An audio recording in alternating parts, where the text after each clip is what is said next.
We are live. Yay.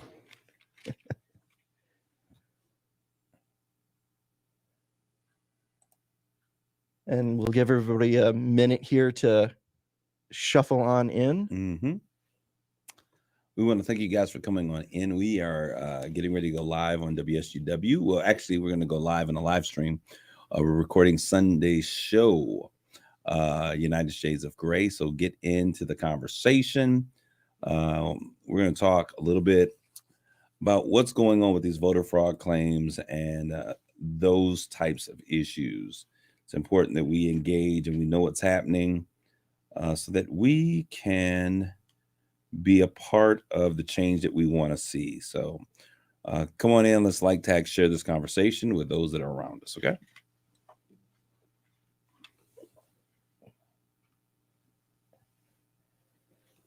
Make sure my phone doesn't die here. All right. Do you want to wait a couple of minutes or do you want to just get started?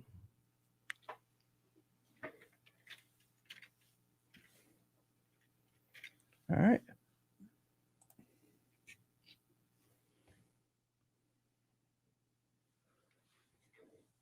All right.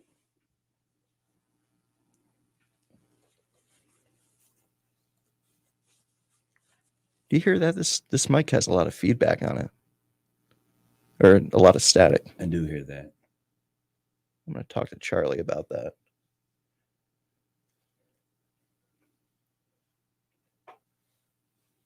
Because I do not like that.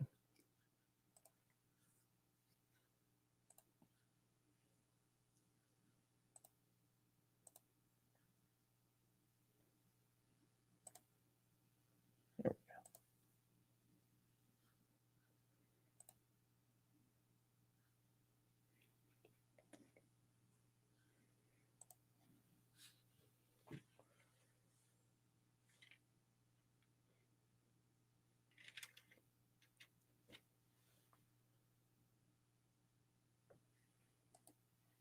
All right. I think we'll give it another minute for people to shuffle in and then we'll get started.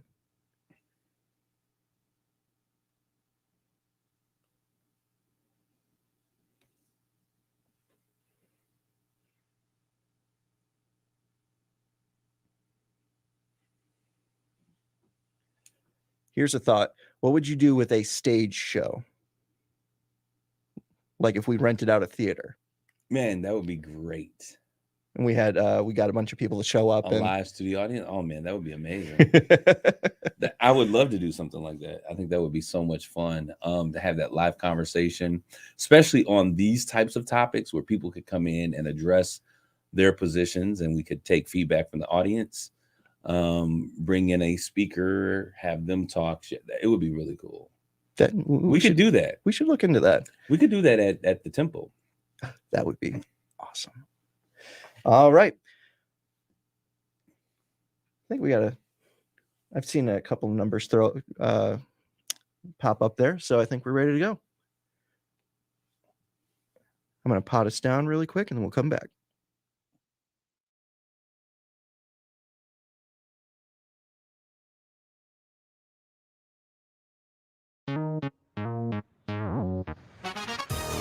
Welcome to United Shades of Gray, Conversations of Race in America on WSGW. Now, here is your host, Kareem Bowen. Well, good evening, everyone, and thank you for tuning in to another conversation on race in America. This is United Shades of Gray, and I am your host, Kareem Bowen. I'm in the studio today with my main man, the producer, Chandler P. Chandler P here. Hello. Yeah. Hey, Chandler, how's it been going, my man? It's been going good. I don't like the cold weather, though. Man, this weather is for the birds. I'm over it. But, you know, this is Michigan. I do love the additional seasons. I love being able to see the 4 seasons and all. But, you know, sometimes we get stuck in this cold, dry. Great thing is we have not been doing we haven't been overworking ourselves as it relates to the production of snow this year. So I guess if you're not a ski lodge or you're not snowboarding, then you're good. I particularly love this time of year. It kind of clears my sinuses out and all of those crazy things. So it's either got to be really hot or really cold. Anything in between is just a pain in the behind. But I want to give a shout out to everyone who's listening out there via social media, whether it's on United Shades of Gray on Facebook, Instagram, YouTube, whatever the way that you consume this content. We're so proud and glad to have you as a listener. And we want to thank you for your continual listenership. And for those of you listening to on the radio, we want to certainly thank you for tuning in to either 100.5 or 790 AM, because this is simulcast on both stations. And so we thank you for that time. Why don't you take a time, give us some feedback, make a comment, give us a remark, let us know exactly what your thoughts are about the content that we've been putting out there. Today, we are going to talk about, and I know that this is everywhere. It is everywhere, but I need you all to understand the importance of this conversation. We're going to talk about the bogus voter fraud claims. It's almost a tongue twister.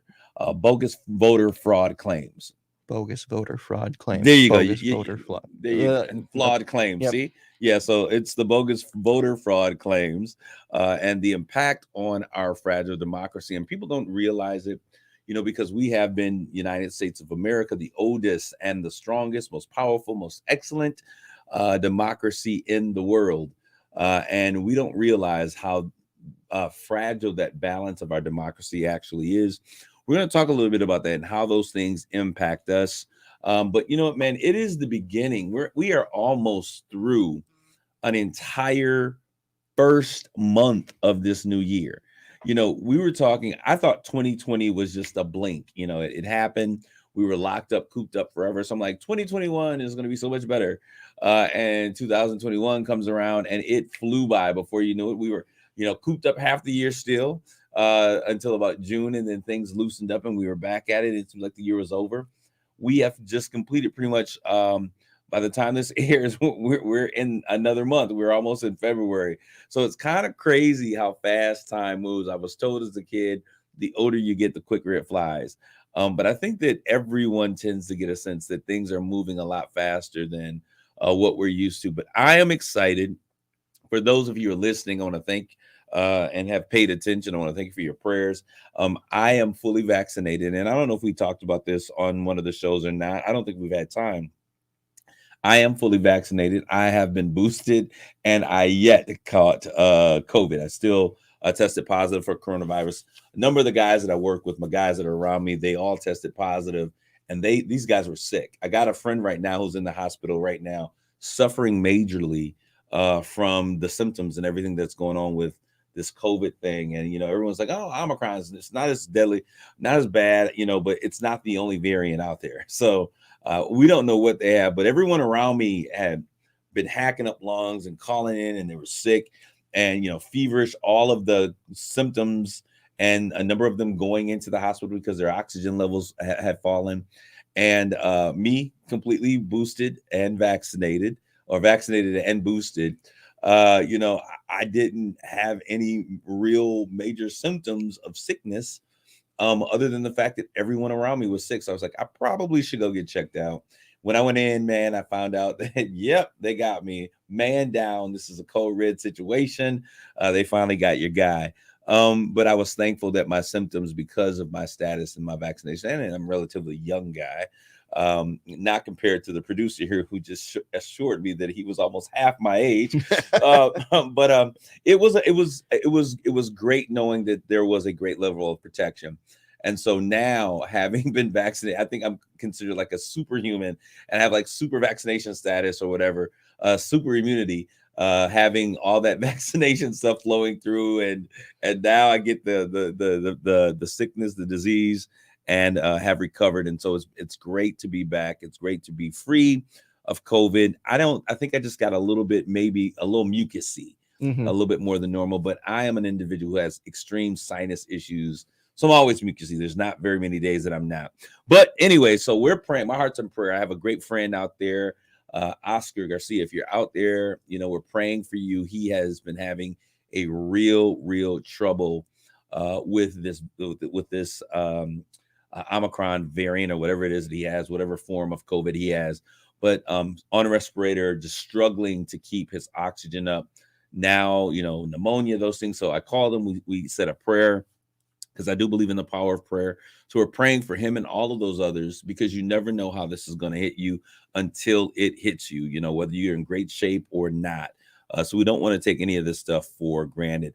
All right, so I want to talk about what's hot off the press. This is how I like to start the show. I want to talk about those things that are going on. And I'll tell you, I left the house this morning and this thing has been stuck in my mind. I was watching, I think, Fox News, and the breaking news came on. Yes, now see that? Those of you who are listening, I am very diverse in how I consume my news. And today is Wednesday, so this was my Fox News day. I do, MSNBC is probably the only one, because for some reason, and you didn't let me know, Chandler, do you ever watch MSNBC? No, that's one of my biggest faults right now. I don't really watch any major news. Man, I can, and Rachel, I don't think she's on there anymore, but I'd see all these people. It seems like they're super extreme to the left, like all the way to the left, like standing in the sticks and the shadows kind of left. And so I try to turn there. I can't stay there very long.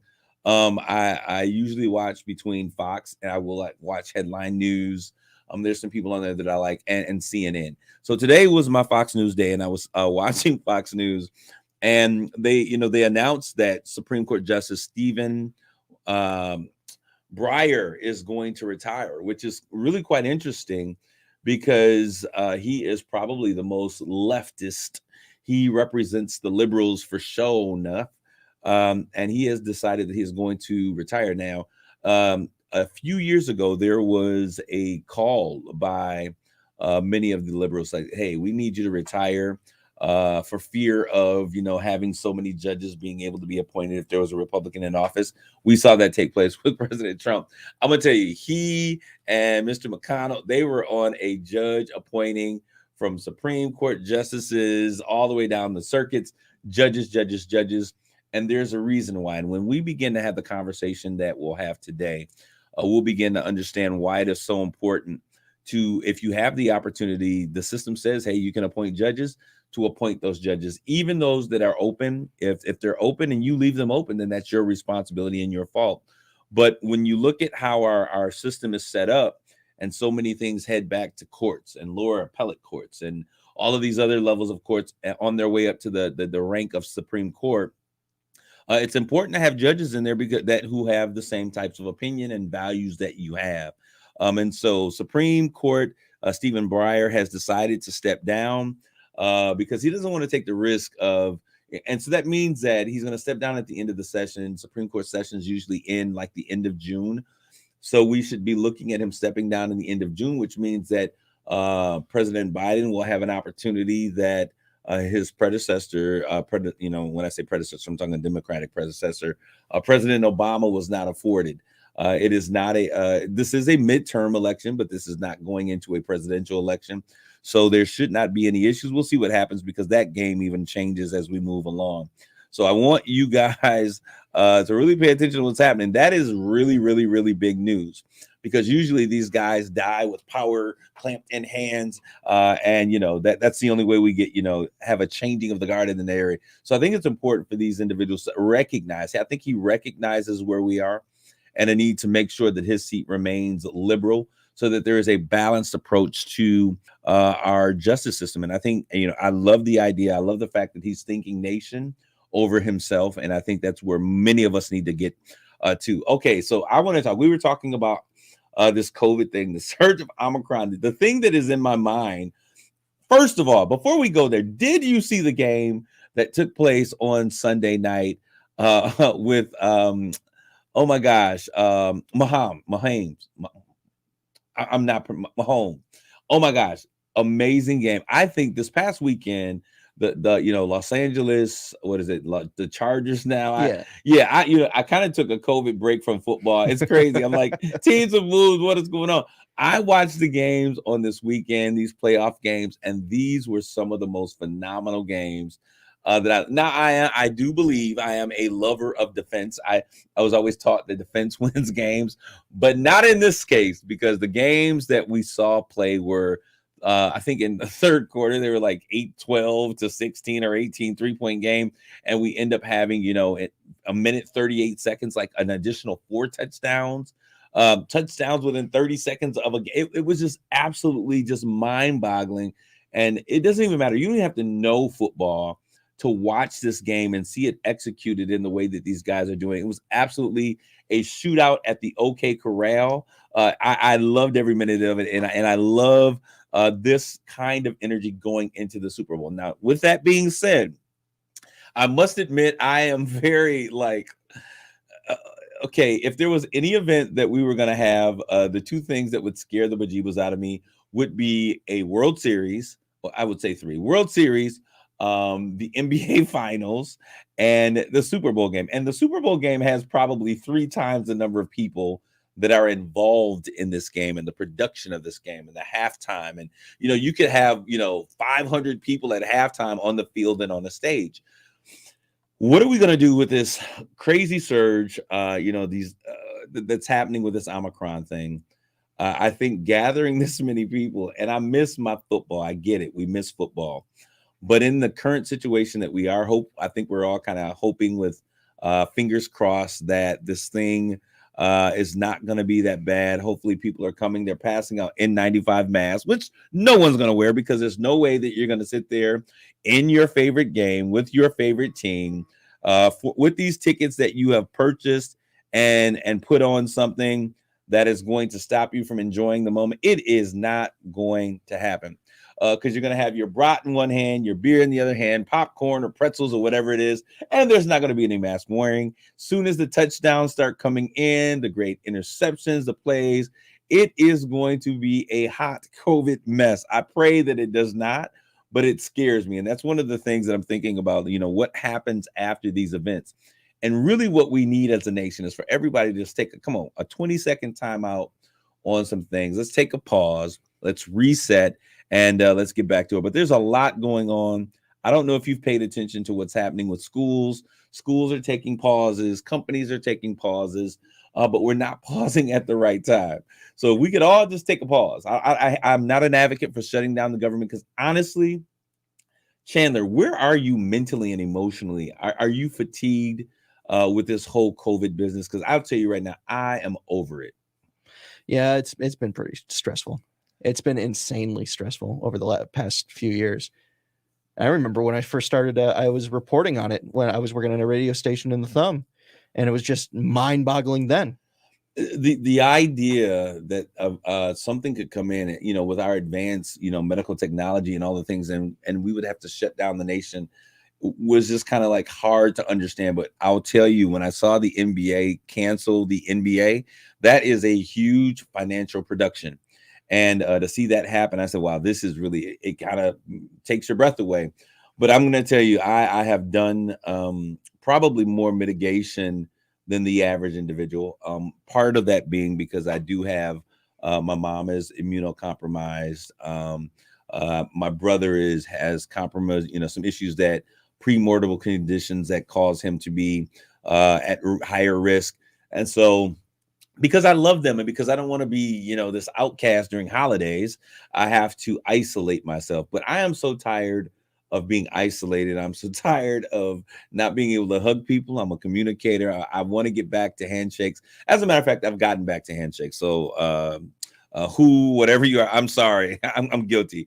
I just carry sanitizer with me. I like the idea of shaking individuals' hands, pat on the shoulder, whatever that is, fist bumps, all that stuff is cool. So I just bring my sanitizer with me. I got to get back to some sense of normalcy. But I'll tell you, working with these young people that I've been working with, the Dow Treasure Academy, I've shared with you guys out there. It's a young program for Black and brown students in the inner city to expose them to science and technology and all of these wonderful STEM related opportunities. Working with them, these kids are traumatized.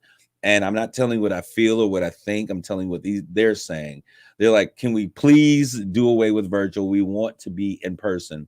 Now, they've been very resilient and they've been doing, because there's sometimes when I was positive, we had to go virtual. But they are just really, we've got to begin to understand that there is both a physical danger, but there is a psychological danger that I really believe our kids are suffering. Some of them are really suffering from anxiety from not being around people that they love. Then there's another set of anxiety for especially kids in communities of color that are struggling with. I've seen so many people around me who have been extremely sick and have died. And so they're afraid to come into contact with people. And a part of that, I think, goes back to the media. And I think the media plays this is going to be, there's this next wave. Before anything even hits the United States, we're looking all the way over in some little town, Crete or Cyprus or what, it's going to be here. And we have been preparing ourselves with sensationalism because we want something to report that we don't realize it, but we're doing more damage than really just giving us the facts, just the facts. Jack. All right. So that's my thing. I'm over COVID right now. I'm moving on to something different. This is not to be morbid. And I know, Chandler, you're like, are you really going to talk about all of the dead celebrities?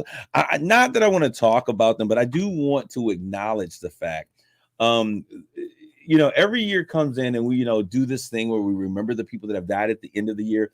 But I don't know if this caliber, this lineup of celebrities, God must have a real big opening or vacancy in the theater of heaven, because he's calling some amazing talent back home. We know that the end of the year last year ended with Betty White and John Madden both leaving. Betty White was probably arguably one of my favorite comedians. When I looked at Hot in Cleveland, my favorite Golden Girls, I will sit and watch Golden. Sometimes on Saturday, they have those Golden Girl marathons. I will watch it like all day, breakfast, lunch, and dinner. If I can get away with it, I'll sit there and just laugh, just seeing the play between her and her TV character, Rose and Blanche and Little Miss Sophia. I think it was probably one of the most exciting, fun times. And just to sit there and see some old grandmothers, having these conversations. But we know that she died. John Madden died. I said, can I ever play another, NFL John Madden game? I think it's like rest in peace. Raise the, lower the flag, half staff. John is gone. He was a remarkable and amazing football icon. And so we start this year off and we come in with Dan Reeves, Jay Weaver, all of these crazy things, coaches, Jay Weaver. I love Christian music, so Christian rock, Christian pop. You look at that Big Daddy Weaver game. Anyone who knows Christian music would love that particular group. He passed away. Catherine Cates, one of my favorite shows on TV, Law and Order SVU, Special Victims Unit. She is gone. She was 72 years old or somewhere around there, but so many talents. Peter Robbins, the original voice of Charlie Brown. Louie Anderson. I love Louie Anderson. When you go back and you see, have you ever seen Coming to America? Yes. Louie was one of the original characters in Coming to America. I love this guy. He is absolutely funny. He has gone on. Ronnie Spector, be my little baby. If you know that song, Take Me Home Tonight, amazing. Bob Saget. When I think of Bob Saget, what do you think of when you think of Bob Saget? Full House. Full House. The little Olsen twins. He was dad. Yeah, absolutely. The Olsen twins, if we remember, Mary-Kate and Ashley, he was America's father. He was, and when I looked at Full House, I always saw kind of like a white modernized version of the Cosby Show. But he was hilarious. He was absolutely funny in that show, and just seeing him there, and then America's Funniest Home Videos. As such a young guy going on, he's gone. Sidney Poitier, and I made sure that I got that one right. Sidney Poitier, he was famous for both his theater and on-screen Guess Who's Coming to Dinner, Raisin in the Sun, all of these great things. First Oscar award-winning African-American is gone. Icon after icon after icon. And then, and I want to leave on this one because this was one of those songs. My mom loved this guy, Meatloaf. I'm like, okay, his name is one of my, I don't like Meatloaf, but his name is Meatloaf. And this song, when she started, I was like, oh, I know that song. I will do anything for love, but I won't do that. I mean, but when you listen to the quality of his voice, I personally think, now this is a brother, a black man who is listening to Meatloaf growing up. I'm a 70s baby coming in the 80s and 90s. I remember that song. And what I remember, because my family is a long line of singers, This guy had one of the best voices in rock. I guess it would be rock music. He's not folk. It'll be rock music, but he was a real talent, real vocals, real ability. And now he is gone. And so I was just wanted to give a salute. I'm not trying to be morbid. I just wanted to give a salute to those individuals who were out there that we have lost already. And this is just the beginning.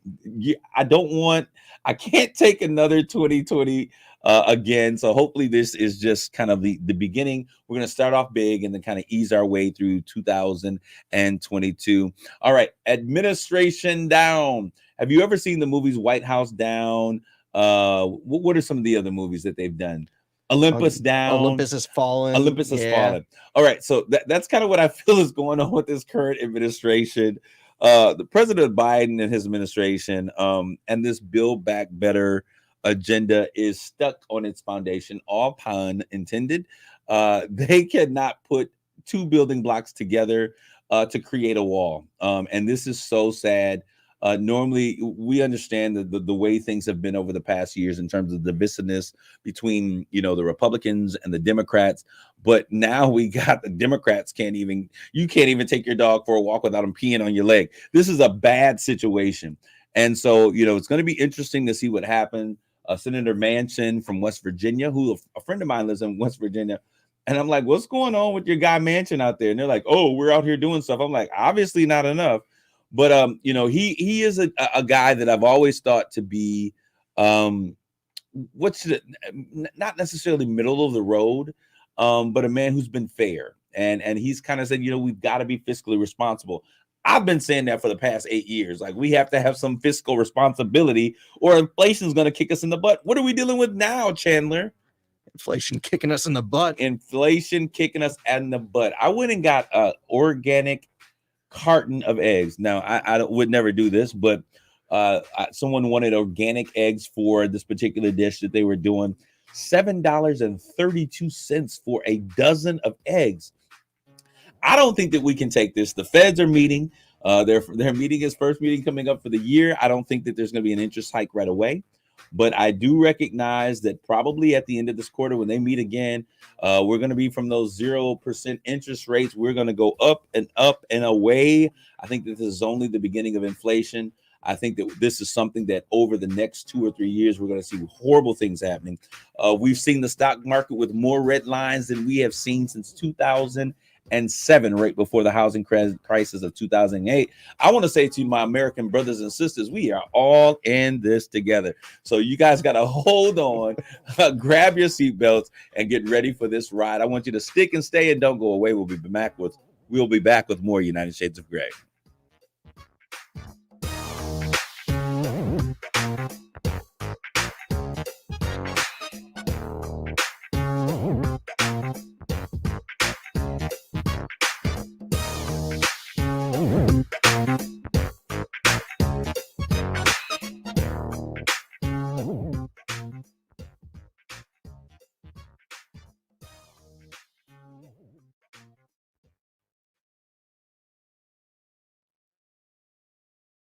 Talk to the audience here for a second. Yeah.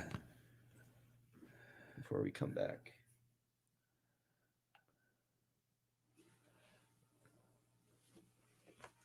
You know what really struck me? What's that? When Meatloaf and Louie Anderson died, a bunch of people were like, yeah, now you can't prove to me that they're not the same person. And I went, what are you talking about? I learned apparently that's a conspiracy theory. Janet, Michael, Louie, Meatloaf. Okay, I got you. They're all the same person. They all died on the same day. It's like, I don't know about that. But you know what? You do you. That one doesn't hurt anybody. All right, so we got so we're gonna holler at these guys really quick.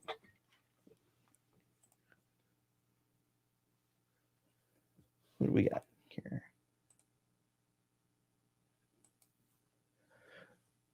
Remember to like, comment, and share the stream so that we can grow our audience and everybody can give their 2 cents. Are we live? Are they listening? Yep. Hey, Mike Sanchez. I am about, hey, he's like impeach 46. We can set up something. We can impeach 46, 47, 48. Let's just try to figure out a new system of governance because this one ain't working. And I will tell you, I did vote for number 46 as a as a counter to number 45. And it's just all of it is crazy right now. I think we're living in a crazy time in America. You know what that means for you? What's that? You're allowed to critique him. Hey, absolutely. And I'm about that. Go Rams. Hey, man, if you watch those games, I'm going to tell you, this was football at its finest. Love it, love it, love it. We're going to continue this conversation. We're going to talk about, these voting rights scandal laws, everything that's going on. We got to have a real conversation. We've got to get back to American mindedness. And that's what our conversation is going to be about on this evening as we continue. All right.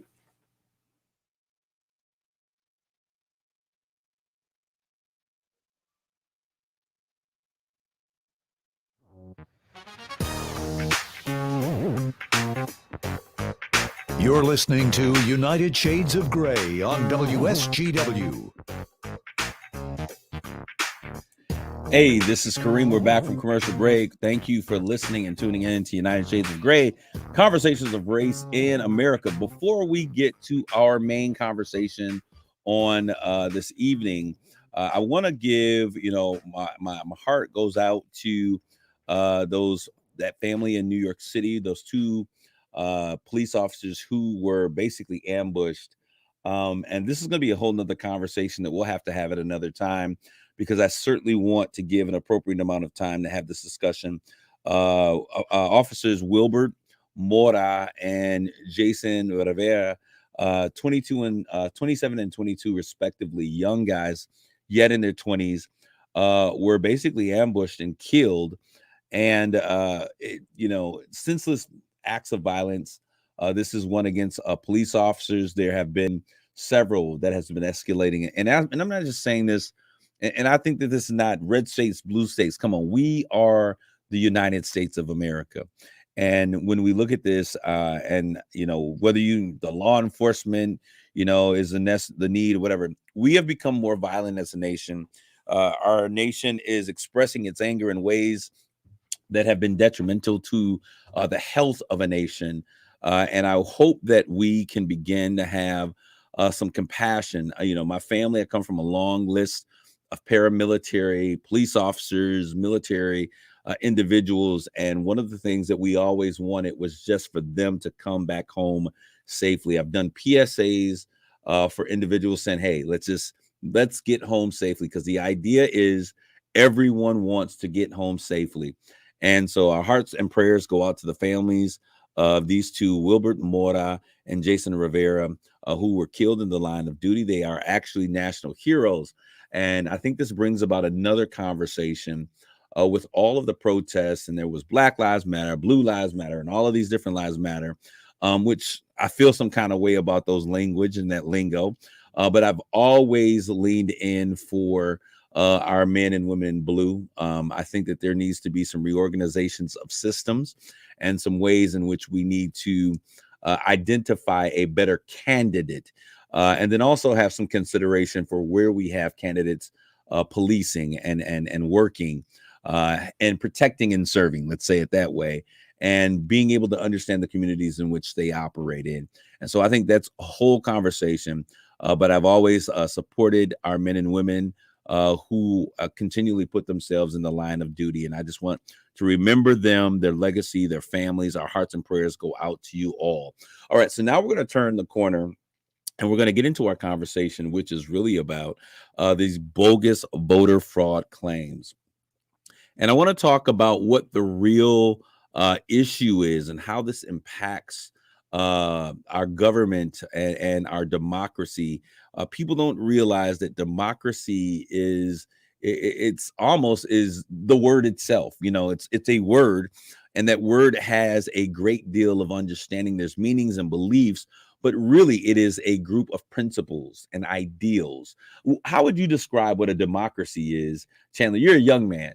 Well, all I have to go on is what I was taught. Democracy is a government run by the people. Everyone has to give their 2 cents, and we all have to work together to make this whole society thing work. Okay, now and I'll call you the Google generation.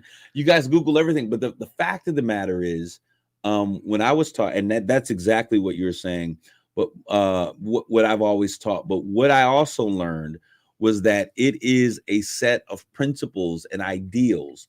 So the idea of a democracy is as much in our head and in our hearts as it is in reality. And if it's not in our head, and it's not something that we love, that's a part of our fiber and the things that we're willing to live and to die for, then its existence won't be around. And when we look at what we represent to the world as the greatest, the boldest, I love my country. Honestly, I do. There's a lot about it. You're laughing because you're looking at my face as I talk about it, because I really love my country. I think the United States is one of the greatest places in the world. And as I've traveled the world and been all around the world, literally around the globe, I can stand to be in some places about 7 days, the most beautiful places, but at the end of the day, I'm ready to come back to the good old US of A. Spain, France, I'm not an Eastern civilization traveler by any means. When I was in China, I was like, oh, this is quaint. This is nice. Let's do the wall. Let's do Forbidden City, and let's do the airport. Because it was so different, and I was not used to it or accustomed to that type of living. But coming to the United States is the dream of many people in the world. Not everyone wants to be an American, but I love being an American. I love my country. And so to see our country in the state that it is, it really does my heart heavy. And so when we look at what a democracy is, you have to begin to understand that you are so important to the existence of the American democracy, okay, or democracy in general. But number 46, and I've called him number 46 for his entire presidency, because I think that we have to respect the office of the president. And so some of the things I may want to say about the office, I catch myself when I remind him that he is the 46th president, 45th president, number 45, sorry, the 45 president, 45, 46, we can almost do these interchangeably now for different reasons. But our former president, number 45, like a tone-deaf musician, man, he used the anniversary of January 6th, the Capitol riot, to once again allege, without any evidence whatsoever, that the 2020 election was rigged. And he says, to us to look at the numbers. He tells his followers this consistently, that the numbers speak for themselves. And we're going to take a look at those numbers, because what we've realized is that he's absolutely right. The numbers do speak for themselves. They conclusively show his fraud allegations are absolutely bogus. Now, here's the conversation that I need to have with my WSGW United Shades of Gray folk. Is being a part of the winning party more important than sustaining and maintaining what this democracy that we love? Now, Chandler, you're all of late 20s, mid 20s. When you think of, could you ever imagine a time when the United States is no longer a democracy? I can't see it. I can't see it. And as I look at this and I think about where we are, and it was never fathomable, but it was never something I could fathom. But now that I look at it and I see the things that are happening, and I see how we are becoming so polarized as a people, and when I look at it, I want to go back to, and this is not something, even though George Floyd, and I want to talk about this because I think that we often think that the polarization of our nation started in 2020, but we had a candidate that ran in 2016 that began a process of campaigning and a method of campaigning that we hadn't seen since Goldwater. I mean, it's been decades since we've seen anyone run on a racial platform of separation. And if you support number 45, all well and dandy, but the fact of the matter is,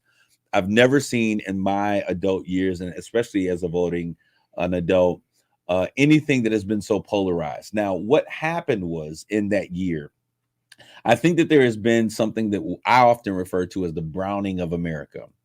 And we've heard that terminology. Have you ever heard of the term browning of America? No, I haven't actually. Chandler, where have you been? Come on, my man. Uncultured. There is a running joke that Chandler is uncultured, but I love having Chandler in this space and having these conversations with him, because the browning of America is an idea, or really the reality of the fact that America is becoming more brown with the increasing number of immigrants, whether they are from Mexico to our south, or from Haiti, or Costa Rica, Colombia, wherever they are, whatever nation they're from, that we are becoming much more diverse as a nation. With the population of Blacks and Hispanics, Latino, Latinx individuals that are part of this nation, as we grow, we see an increasing browning of America. And we've seen something that took place, for a long time. Racism and other types of ideologies have kept the races apart from mixing together and intermingling and all of those types of things. But we see now, and it's crazy. It blows my mind. When I was growing up in Carlton High School, right in this area, we had issues, we had concerns, and there were things that arose and came to the forefront. But for the most part, our class was a very diverse mix of people. We had Blacks, whites, Mexicans, whatever. And because we were kind of isolated as a small group, we didn't have those issues that arose to the forefront and become such issues. You know what I mean? They were our friends. We were friends. We grew up. We went to school. We played track. We played games. And so the idea of race and culture was somewhat different in that small fishbowl, if you could. And so we didn't look at race and issues of that nature. It wasn't until I actually graduated from high school and went to Michigan State, and when I was around students that were from Metro Detroit. And, I remember one particular situation, and I'm sharing this story, and hopefully I don't bore you guys to death with the story, but it is a great indicator on where we're going with this conversation. I was meeting with these students, and most of the Blacks, I would probably say a good 85 to 90% of the African-American population that was at Michigan State when I was there was from the Metro Detroit area or urban centers. And so when we were there, I remember this one Black lady come out. My suite mates were white. My suite mates, Paul Penfold and Mike Kendi, the greatest suite mates in life, were from Kendi and Bad Axe respectively, right? And so they were like looking at me like I was crazy. They had never seen a Black man ever before in their life, so they were like, oh my gosh. So they were afraid to talk to me. But eventually we got stuck there. My roommate had went home because they would always communicate with him because he was a white guy from Carlton. And they had to communicate with me. We were having this conversation. They were like, oh my gosh, we didn't know if you were going to rob us. The only Black man we've ever seen were the ones that were on TV. So I laughed. I think that they became like, you are really cool. We forged a friendship. And so, hey, you want to go to lunch? You're lunch with those people. So I'm the type of person, because I grew up in a very diverse situation, I went to lunch with whoever, would ask me to go to lunch. Yeah, I didn't care. And I remember being approached by this one Black girl, and she said to me, why you always eat lunch with the white people? And I thought it was the funniest thing on the planet, because I had never thought about it. I was just going to lunch with people. And so when I looked at it, I saw the cafeteria, and it was the most polarizing place lunchtime on a college campus. If you went in there, you'd have groups that are segregated. You have the alternative segregated, just like you did in high school. We saw this happening. And so I just began to realize that there is a separation. There always has been that separation. There's been a divide. There have been issues and complexities that we've had to face as a nation. But until about 2016, during that election, 2015, was it okay to be the voice of dissent against a nation who said that we believe in peace and harmony, that we are one nation under God, indivisible, with liberty and justice for all? And I think in 2015, it became okay to do those things. And so we had a president that stoked those flames, understanding that he could get people out to vote off of that passion and that anger. So as we begin to have this conversation and we begin to look at where we're going, we see this entire idea of democracy the beginnings of this flame being fanned that now becomes problematic. So when we look at this 2020 election, what is the answer? I can't lose. I, as an individual, unlike the justice that I told you earlier, who put country before personal, he does not like to lose. And so we've seen him create this idea. And now to have a commission come out and say that there are fake articles and archives and certifications that they're looking to put in our history books and in our institutions to say, hey, I actually won the election. It's absolutely preposterous. But when we look at these voter claims, what happens is it begins to chip at the very thing that unites us as a country. Democracy depends on the fact that we all accept the outcomes of what we consider a fair election. And now when I begin to look at this, and Chandler, I don't know if you've kept up with this, you look at 97% of Republicans don't believe that the election was a fair election. Have you heard that? I've heard some things about that. At first, it didn't sound like they really believed in it, but now it's kind of flipped. It's absolutely crazy. So it's the most absurd thing that I've ever heard in my life. When we look at voter integrity and we look at the voting machines and the process, this process has been around since the beginning of voting in our nation. And we have spent so much time and billions of dollars to make sure that your vote counts. And the thing that is so deadly about this lie is that there has always been in America an underlying theme that why should I vote? Because my vote doesn't matter. They're going to put whoever they want to in office anyways. And I'll tell you, in communities of color, it is a real issue. It is something very substantive that we have to deal with. And I hear my friends say the same thing. And so now to have a candidate or a former president who is a part of a major party, this is not like they're a part of the Green Party or some, the Red Berets, Green Berets. This is a major party president who is saying that our governmental systems by which we choose our electors is non-functioning and is not only non-functioning, but is corrupt. It disintegrates the moral fiber that is the small thing that we need in order for democracy to exist. And so when we look at this, Trump, if we were to take a look at Pennsylvania and we were to take a quick look at this, former President Trump won the Keystone State in 2016 by less than a point. And in 2020, he lost it by a bit more than a point. Okay. And so as a result of that, supposed misdeeds in that state have loomed large. The MAGA crowd is crying this narrative of fraud. Many have alleged that the Democrats directly stuffed ballots and did things of that nature, nefarious things of that nature in this Democrat-controlled cities such as Philadelphia and other major city pockets in that place. But millions of people, mainly Republicans, believe these claims. This is what's crazy to me.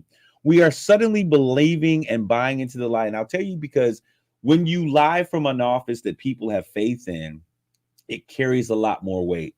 If he had never been inducted or never been voted and inducted as president, he's a valedictorian of presidents. But if he had never been voted in as president and he were to tell these lies, it would not carry the same weight. But we have a belief. I think every American has a core belief in the systems and the institutions that govern our lives. And so when you lie from the office of presidents, we want to believe that we can trust our commander in chief, that we can put a certain amount of understanding. That's why they're able to take us to war, because we have believed that they consider themselves less than they consider their nation. But when you lie from that office, from that major platform, people will tend to believe it. And so we have seen this happen over the course of time. But as we begin to look at those numbers, there was very little change from things that took place in 2016 to what we now see in 2020. You would expect, if there's been increased voter fraud, that there would just be dynamic waves and just tons of people who are out there that you would be able to recognize. But when you look at it, there's something called a bell curve. And I don't know if you guys have been, you familiar with that? What do you know about a bell curve? Oh no, you've put me on the spot. Hey, don't tell me you know something if you don't. No, but what's your I understanding? had it in about my brain for a hot second. What is it? what It's it the represents? correlation of confirmed. What was it? The correlation of confirmed votes versus any kind of fraud or something. I can't. Absolutely. But when you think of any type of a bell curve, and it's just whatever, it is a symbol or a sign, a signature of the most proportionate distribution of numbers, statistically speaking. And so when we look at that, you would think that if there's been increased voter fraud, that there would be no way that this could happen, because there's all of these ballots that are stuffed in boxes and, in these fake boxes, booth, and we don't see that. We still see the same bellwether curve that we would recognize in a normal election, in elections before. And so when we look at this and we take it into consideration, there's absolutely no proof whatsoever that there was any type of fraud that existed. And I would say to the leaders of our parties, and I really need to say the Republican Party. And I'm a person, I told you, I am what you would consider a free-thinking, conservative African-American man with some ideas and principles that are liberal, because I believe in social welfare. I think that I'm a Bible-believing guy. And when I look at the Word of God talks about dealing with your fellow man more kindly than it does any other principle. It talks about being fair, and what you do to the least of them, you do to the greatest of them.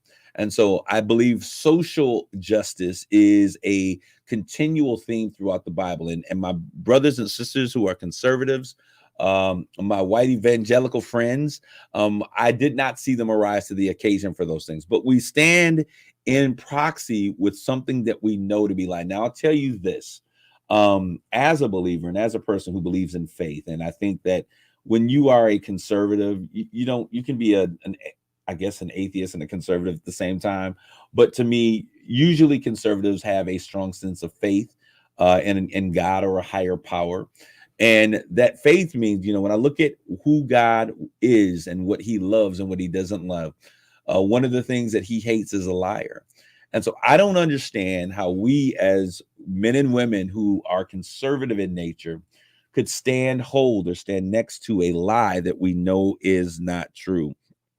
And so we understand that if Democrats really stuffed the ballots in large urban areas in 2020, there would be an unexplained increase in turnout in those areas, and it just was not so. And the same would be true in areas that with higher rates of mail-in voting in this new practice that gave way to voter right. We don't see this voter fraud practice being a part of what we're looking at.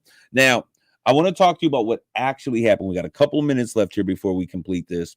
Here's what actually happened. Philadelphia had the second lowest increase of any of Pennsylvania's 67 counties. Are you hearing what I'm saying? With the share of eligible voters who cast ballots going up by a mere 2.2%. The average statewide was 7.4%. And the smaller counties, or the median rise in turnout for all counties, was 8.4%. So there was a very small increase in the number of voter turnout in those areas. We still have a number of individuals who are not taking on their ability and their right to vote. So as we begin to look at this, it's important for us to understand that we have to stand up and we have to say that the truth is the truth and a lie is a lie. Now, my issue comes here because I am a brother who was one of those brothers who's like, we've been Democrats for a long period of time. Historically, African Americans, we were a part of the Republican Party, a party of the Lincoln. We saw when Goldwater came in, his adherence to the Jim Crow laws, we made a shift to the Democratic Party. I now would say, and I subscribe, and I say this all the time to my brothers and sisters in the community, that it's time for us to begin to not look to the Democratic or the Republican parties to meet our needs. I think there is a need for a restructuring, a reorganization, and the birthing of a new party that represents those of us who feel disenfranchised from the process. And for those, we're sitting here and we're going to talk about voting rights, another show, but we're sitting here, 50, 60 years after, you know, women were given the right to vote. You know, my mom was born in 53. And, you know, so when we look at it, when she was born, you know, they didn't have the right to vote. And we're sitting here going through these issues, dealing with, do we expand and protect the rights of African Americans and their ability to vote? And to see my entire right side of the Senate vote that down is disheartening to someone like me who loves my nation. So I hope you guys continually understand we've got to stand up for the truth.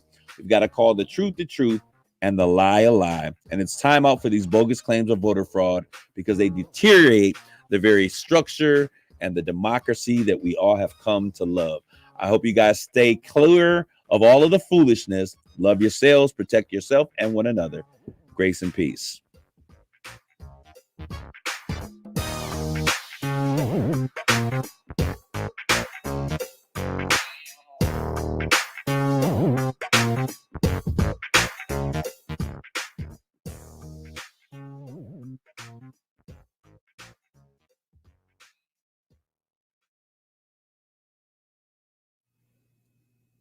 All right, we want to thank you guys for tuning in to today's conversation. We're going to continue this conversation.